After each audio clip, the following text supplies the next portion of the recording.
महाराष्ट्राचे आराध्य दैवत छत्रपती शिवराय, महात्मा ज्योतिबा फुले, छत्रपती शाहू महाराज, भारतरत्न डॉक्टर बाबासाहेब आंबेडकर, आदिवासी नेते बिरसा मुंडा, हिंदू हृदय सम्राट आदरणीय बाळासाहेब ठाकरे, धर्मवीर आनंदजी दिघेसाहेब यांच्या पवित्र पुण्य स्मृतीस अभिवादन करून आज मी शिवसेना शिंदे गट याच्यामध्ये पक्षप्रवेश करणार आहे। त्याबद्दल व्यासपीठावरती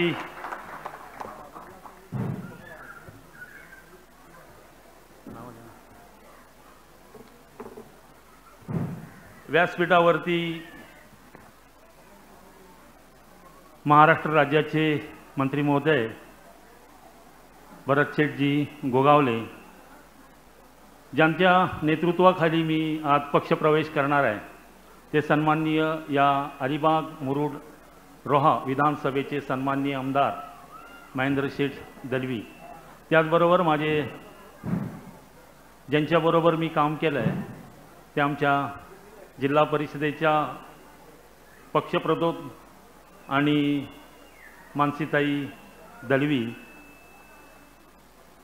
शिवसेना तालुकाचे जिल्ह्याचे सन्माननीय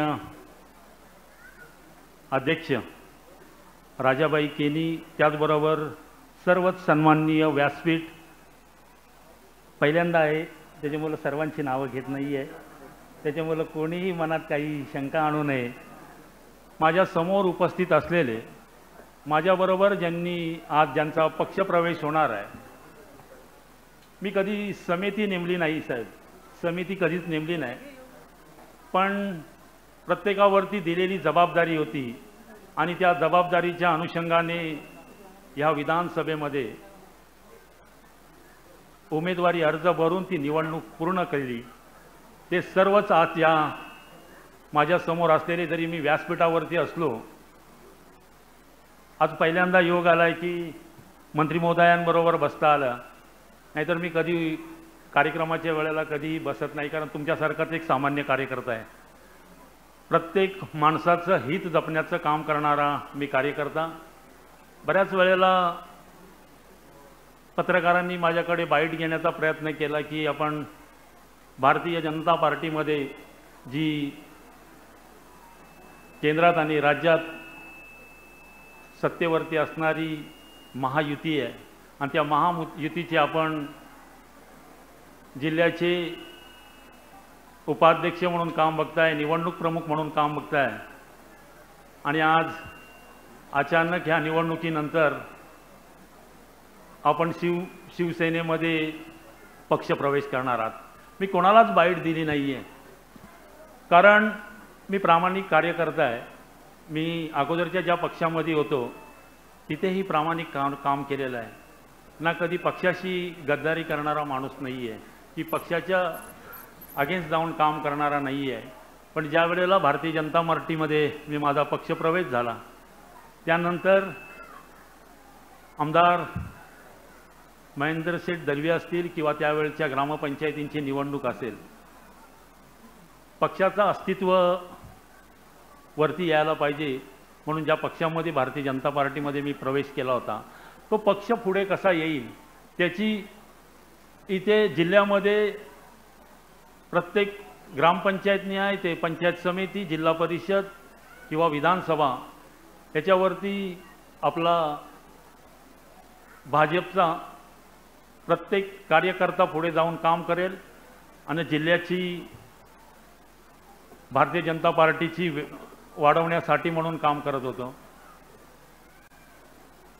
त्यांच्याबरोबरही कधी प्रामाणिक राहिलो। ग्रामपंचायतीच्या निवडणूक लागल्या, निवडणूक प्रमुख म्हणून मला कामकाज दिलं, मी लगेचच पक्षाच्या विरोधात जाऊन त्यावेळेला आपल्याबरोबर शेतकरी कामगार पक्ष असेल किंवा महायुती असेल त्याच्या अगेन्स्ट जाऊन मी ग्रामपंचायती लढवल्या होत्या, कारण आमच्या प्रत्येक कार्यकर्त्याची प्रत्येकाला सरपंच, उपसरपंच, सदस्य होण्यासाठी प्रत्येकाची भूमिका होती, ती भूमिका निभावणारा मी माणूस आहे। त्यानंतर विधानसभा लागली. विधानसभेमध्ये देखील मी कोणाचा तरी आदेश घेऊनच फॉर्म भरलेला आहे. मी कोणाचा तरी आदेश घेऊनच फॉर्म भरला होता आणि तो फॉर्म लास्टच्या 4 तारखेला ज्या दिवशी फॉर्म मागे घ्यायचा होता त्या दिवशी फॉर्म माघारी घ्यायला सांगितला. पण माझ्याबरोबर असणारे अनेक 33,500 एवढ्या मतदारांनी माझ्यावरती पूर्ण विश्वास ठेवला होता आणि ते सत्यात उतरून त्या विधानसभेमध्ये आमदार महेंद्रशेठ दलवी असतील त्यांच्या विरोधात ठाण मांडून होतो. राजाबाईंनी सांगितलं की आमची 1 महिनाभर झोप उडवली. झोप उडवण्याचा भाग नव्हता तो. माझ्यासमोर असलेले असंख्य कार्यकर्ते आहेत. 33,500 लोकांनी ज्यांनी मतदान केलं त्याला प्रत्येकाला वाटत होता की आमचा छोटम हा या विधानसभेचा आमदार व्हायला पाहिजे. प्रत्येक कार्यकर्त्याला वाटत होतं, कारण प्रत्येक कार्यकर्त्याला त्याचं काम करणं, त्याच्या काही गोष्टी, त्याला कुठली होणारी अडचण असेल ती अडचण त्याच्यापासून दूर करावी ह्यासाठी माझ्यावरती विश्वास होता. विधानसभेमध्ये जाऊन फार मोठा काहीतरी काम करेन असं नव्हतं. थोडं पाणी.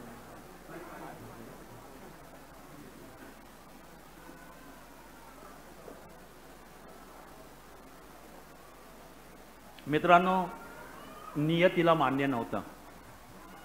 नियतीला मान्य नव्हतं की आमदार दिलीप भोईर होऊ नये. हे नियतीला मान्य नव्हतं. आमदार साहेब महेंद्रशेठ दलवीच होणं गरजेचं होतं. कारण मी नियतीला बोलतो, तुमच्या मनामध्ये 100% होतं की आमदार दिलीप भोईर व्हायला पाहिजे, पण नियतीला ते मान्य नव्हतं. कारण आपण या 7 महिन्याच्या कालावधी निवडणूक झाल्यापासून किंवा त्याच्या अगोदर देशाचे पंतप्रधान नरेंद्रजी मोदी साहेब, ही नियत आहे. ही नियत असणं गरजेचं आहे. महायुती इथे राहणं अत्यंत गरजेचं आहे. केंद्राचं कामकाज आणि राज्यावरती येणार सर्व गोष्टी, आणि म्हणूनच मी यांच्याबरोबर हरलो ह्याचं मला दुःख नाही आहे. आपल्याला साऱ्यांना गेले 7 महिन्यापासून प्रत्येकाला वाटत होता की आमचा दिलीप भोईर हरला. मलाही वाटत होतं की आपणही हरलो. पण मी प्रत्येक कार्यकर्त्याला सांगत होतो की ते नियतीला मान्य नव्हतं. नियतीला का मान्य नव्हतं? कारण आपण आत्ताच पाहिलेला पहलगामचा किस्सा बघितला, नंतर ऑपरेशन सिंदूर आला, त्याच्यानंतर भारत पाकिस्तान बघितला. मी भारतीय जनता पार्टीत आलो ना, त्यावेळेला ज्या पक्षात मी अगोदर काम करत होतो ना, तिथे फक्त सांगितलं होतं की ह्याच्याबरोबर लढ, त्याच्याबरोबर लढ, त्याच्याबरोबर लढ, ह्याच्या व्यतिरिक्त काहीच नव्हतं. ज्यावेळेला मी भारतीय जनता पार्टीमध्ये माझा पक्षप्रवेश झाला ना, तेव्हा मला वाटलं की संस्कृतीमध्ये आलो, संस्कृत काय आहे ते शिकलो. एक किस्सा सांगतो त्याच्यामधला. मी ज्या वेळेला कमल नागरिकचा 6वा वर्धापन दिवस होता आणि त्या वर्धापन दिवसाला मी गेलो, त्याच्यावर 1-1.5 महिना 2 महिने अगोदर माझा भारतीय जनता पार्टीमध्ये पक्षप्रवेश झाला. आणि तिथे गेल्यानंतर मला वाटलं की आज माझा मोठा भारतीय जनता पार्टीमध्ये पक्षप्रवेश झाला आहे, माझा फार मोठा सन्मान सत्कार होईल.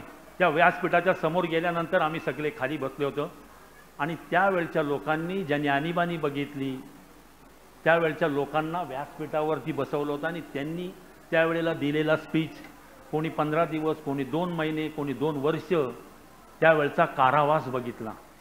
आणि तेव्हा वाटलं की आपल्याला सन्मान सत्काराची गरज नाही आहे. देशाचं हित काय आहे, देशाला काय पाहिजे, आपण जे देशाचे नागरिक आहोत, आपल्यासाठी काय व्हायला पाहिजे, काय मिळालं पाहिजे आणि आपली संस्कृती कशी जपली पाहिजे, हे तिथं मी शिकलो. आणि मग कामकाजाला सुरुवात केली.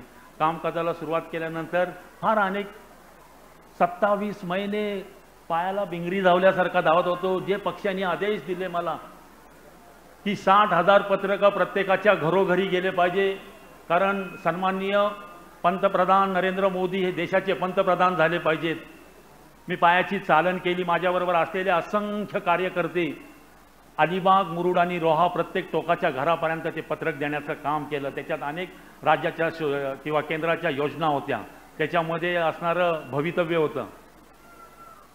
ह्या गोष्टी पाहत असताना पुढे जाऊन नंतर नमो ॲप आला. 17,000 नमो ॲप केला, कारण त्याचं ID लागायचं प्रत्येक माणसाकडून घेणं. त्याच्यानंतर प्रदेशाने मला दुसरी जबाबदारी दिली की सरळ ॲप करायचं आहे. मी 38,000 सरळ ॲप केले. माझे असंख्य कार्यकर रात्रभर दिवसभर मुलं सगळी फिरत होती. पक्ष वाढवण्याचं काम करत होतो. मित्रांनो, पक्ष वाढला पाहिजे, कारण आमचं त्याच्यामध्ये हित आहे. साहेब, आज मी या व्यासपीठावरती आहे. आज ही प्रामाणिक ज्या शिवसेनेमध्ये मी माझा पक्ष प्रवेश झालेला आहे, तिथेही प्रामाणिकपणाने माझे सर्व कार्यकर्ते आणि सगळेजण आम्ही काम करू.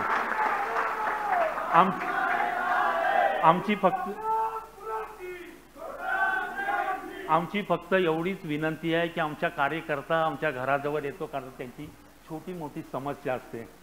त्या कार्यकर्त्याची फक्त समस्या सोडवण्याचं आपण काम करावं. आम्ही राजाभाईंशी बोललो असेल, वाद झाला असेल, त्यांनी सांगितलं वाद झाला. मी माणसाशी वाद नाही करत कधीच. प्रत्येक माणसाला दुर्बळ आहे ना, त्याच्याबरोबर संघटित राहण्याचं काम करतोय. त्याच्या अडचणीमध्ये उभा राहणारा मी कार्यकर्ता आहे. मला संघर्ष किंवा फार मोठा मान सन्मान पाहिजे का? नाही. मी त्या राजकीय विधानसभेच्या याच्यामध्ये अनेक गोष्टी फारशा बोलून गेलेला आहे. मी अनेक विजन समोर ठेवले होते, पण ते नियतीला मान्य नाही आहेत. नियतीला आम्हाला सगळ्यांना मान्य आहे, पण नियतीला मान्य नाही. मी नियतीवरती चालणार आहे. मी कर्मावरती चालणारा माणूस आहे. मी कोणाला दोष देणारा माणूस नाही आहे. समोरून जरी बाकी एक आहे, एका तालमीमध्ये दोन्ही नेते आम्ही राहिलेलो आहोत. कारण ज्या वेळेला राजकीय प्रवास चालू झाला, मीही 13-13.5 वर्ष मच्छीमारी बोटीवरती प्रवास करून राजकारणात आलो. पण राजकारणात आल्यानंतर माझे गुरुवर्य कैलासवासी प्रभाकर सदाशिव राणे हे गुरुवर्य आणि त्याच तालमीमधले पहिले आमदार साहेब त्यांच्याबरोबर होते. त्यांचा प्रवास पुढे चालू झाला आणि मग माझी सेकंड इव्हिनिंग चालू झाली आणि त्या सेकंड इव्हिनिंगमध्ये मी काम करायला सुरुवात केली. राजाबाई, मगाशी तुम्ही सांगितलं की वादाचा मुद्दा वगैरे नाही, कारण दोन्ही नेते एकाच तालमीमध्ये खेळलेले आहेत. त्याच्यामुळं स्वभावातला फरक सेम राहिलेला आहे. राजकारण कशा पद्धतीने व्हायला पाहिजे, कशा पद्धतीने झालं पाहिजे, या भूमिकेत आमदार साहेबांची मानसिकता होती आणि माझी तीच मानसिकता होती. आज आम्ही एकत्रित आलो. गेले अनेक दिवस ज्या पक्षामध्ये मी होतो त्यांचे व्हॉट्सअप फिरत होते की कार्यकर्त्यांना अशा पद्धतीने भानगड झाली, रक्त सांडलं, हे झालं, ते झालं. अरे, तुमच्या बरोबर तेव्हा 307 दाखल झाले ना माझ्यावरती, कारण नसताना. ते कोणाला तरी सांगा ना तुम्ही. ते सांगता येत नाही का? कधी तुमच्याकडे पदर पसरला नाही की हात पसरला नाही की या कारणासाठी हे पैसे द्या म्हणून, किंवा माझी एखादी केस आहे तर ती तुम्ही कंप्लीट करा म्हणून. आज ही ती न्यायप्रविष्ट आहे. राजकारणाचा भाग होता तो. मग त्याच्यासाठी तुम्हाला नाही. आणि मग आजच्या ह्या विधानसभेमध्ये दोघांनी घेतलेली भूमिका, ज्या विधानसभेमध्ये जो जिता वही सिकंदर, दुसऱ्यांदा जिंकले. आमदार साहेबांनी, आमच्या मानसीताई असतील किंवा त्यांचे सर्व कार्यकर्ते असतील, त्यांना सांगितलं की मी 2 वेळचा आमदार आहे, आता निर्णय मी घेणार आहे. आणि त्यांनी निर्णय घेतला. गेल्या 7 महिन्यापासून प्रत्येक वेळेला कोणाच्या मार्फत छोटं माझ्याबरोबर यावं, हा दृष्टिकोन आहे. ह्या दृष्टिकोनासाठी ह्या असंख्य कार्यकर्ते ज्या माझ्या समोर आहेत, असंख्य कार्यकर्ते आहेत. एकाच मतदारसंघामधून, जिल्हा परिषद मतदारसंघ आमच्या ताईंचा असेल किंवा आमदार साहेबांचा असेल, जिल्हा परिषदेचा सांगतोय, माझा पलीकडचा मापगाव मतदारसंघ आहे. जवळजवळ दोन्ही मतदारसंघ आहेत. दोन्ही विधानसभेला उभे राहिले, दोन्ही जिल्हा परिषदेला जिंकून आलेले उमेदवार. प्रत्येक कार्यकर्त्याची अडचण होती की मी आमदार साहेबांकडे जाऊ की छोटमकडे जाऊ, ही प्रत्येकाला अडचण होत होती. म्हणूनच आज तुमच्या बॅनरवरती खालची एक हेडलाईन आहे, संघर्ष संपला, पाठिंबा वाढला. ही खरी गोष्ट आहे. कारण आमच्याच प्रत्येक कार्यकर्त्याला अडचण होत होती की कोणाकडे जायचं, कशा पद्धतीने जायचं. ही जी विधानसभा लढलो त्यावेळेला प्रत्येकाला अडचण उभी झाली. पण ज्यांनी ज्याच्या कार्यकर्त्यांनी त्याची भूमिका त्यांनी बजावली आणि 2 वेळचे आमदार झाले. मी आपल्याला मनापासून धन्यवाद देईन, कारण मी प्रत्येक कार्यकर्ता सांगतो, जो जिंकला तो किंग आहे. गाणे अनेक असतील पण तो किंग आहे, मी मान्य करतो. कारण आम्हाला आमच्याकडे येणारा प्रत्येकजण मेडिकलसाठी येणारा किंवा मुख्यमंत्री सहाय्यता निधी लागते, ज्याच्याकडे कॅन्सर आला असेल, त्याच्याकडे कोणताही मोठा आजार आला असेल, तर त्यावेळेला आमदार साहेब प्रत्येक माणसाची आपल्याला जबाबदारी घेणं गरजेचं आहे. त्यांना प्रत्येक गोष्ट लागणारी देण्याची गरज आहे. मी छोटा कार्यकर्ता आहे. मी जरी आपल्याबरोबर विधानसभा लढलो असेल तरी मी छोटा कार्यकर्ता आहे. मी ग्राउंड लेवलचा आहे. आपण मागच्या वेळी ज्या वेळेला मी भारतीय जनता पार्टीमध्ये पक्षप्रवेश झाला तेव्हाही सगळ्या नेत्यांना सांगितलं की या नेत्याला ओपन ठेवा, हा चांगलं काम करेन. आताही मी चांगलं काम करेन. मी कधीही कोणाशी डबल गेम खेळणारा माणूस नाहीये. माझा जवळचा जरी माणूस असेल तरी त्याच्याशी डबल गेम खेळणार नाही. त्याला बोलून सांगेन की हे चुकतंय, ह्याच्यामध्ये सुधारणा होणं गरजेचं आहे. हा मग ते आरडून ओरडून बोलेन, काही बोलेन, पण त्याच्याबरोबर डबल गेम नाही. सकाळी एकाला बोलवायचं, एकाला संध्याकाळी बोलवायचं. याला सांगायचं तो असा म्हणाला, त्याला सांगायचं तो तसा म्हणाला, आणि आपली पोळी भाजून घेणारा. पोळी भाजणारा माणूस नाहीये. पोळी भाजून घेणारा माणूस नाही. प्रत्येक माणसाला जिथं जिथं अडचण आहे, जिथं जिथं गरज आहे ना, तिथं हा छोटम आहे. आज आपण सर्वजण या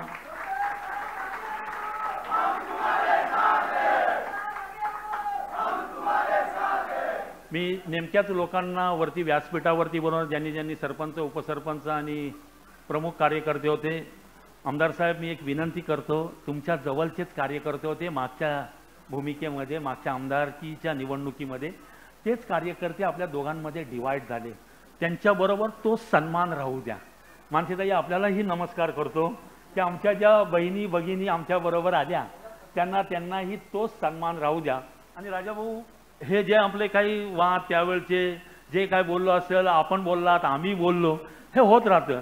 कारण प्रत्येक नेत्याच्या बाजूनी भूमिका मांडली जातो, पण त्या भूमिकेत वादाच्या भूमिकेत नाही तर आम्ही प्रेमाच्या भूमिकेत आहोत. तो तिथे वाद संपला आणि आम्ही आता नव्याने काम करायला सुरुवात करतो. आमच्या वाडी वस्तीवरती आदिवासी समाज असेल, कोळी समाज असेल, इतर सर्वच समाज बांधवांसाठी आपण एकत्रित येऊन काम करणार आहोत. त्याबद्दल आज मी सर्वांना बोलवणार नाही, फक्त जाग्यावरती उभे राहून हात वरती करायचा आहे. ज्यांना ज्यांना माझ्याबरोबर पक्ष प्रवेश होणार आहे अशांनी जाग्यावरतीच उभे राहून मी एक आवाज देईन, फक्त जाग्यावरती उभे राहा आणि सर्वांनी हात उंचावून उभे राहाल अशी मी अपेक्षा व्यक्त करतोय. माझ्याबरोबर जे जे शिवसेनेमध्ये पक्ष प्रवेश करण्यासाठी आपण येणार आहात त्यांचं मी मनापासून स्वागत करतो. कारण व्यासपीठावरती एवढे सारे लोक सामावून घेता येणार नाहीत, म्हणून मी आज आपल्या सर्वांच्या वतीने सांगू इच्छितो की शिवसेना हा माझा पक्ष आहे आणि त्या पक्षासाठी काम करण्यासाठी मी कटिबद्ध आहे. हेच एवढ्या सर्वांसमोर मांडतो आणि माझे विचार इथे थांबवतो. जय हिंद, जय महाराष्ट्र. अरे छोटम से आगे बढ़ो, छोटम से आगे बढ़ो.